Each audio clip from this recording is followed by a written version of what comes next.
هو أنت هنا ليه؟ وهل فعلًا ليك دور ومكان في العالم ده اللي أنت عايش فيه؟ أصعب سؤال ممكن نسأله لنفسنا هو أنا هنا ليه؟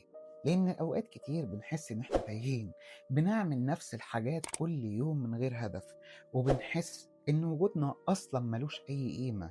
بس الحقيقة إنك مش صدفة، أنت مش مجرد رقم في العالم اللي أنت عايش فيه.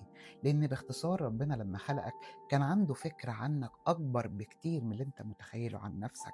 حتى لو فكرت تركز كده في الوعد الحلو اللي موجود في سفر أرمية 29، نلاقيه بيقول: لأني عرفت الأفكار التي أنا مفتكر بها عنكم يقول الرب، أفكار سلام لا شر.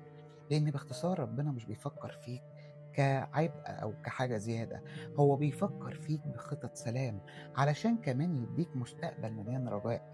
أنت ليك غرض ومهمتك لسه ما خلصتش.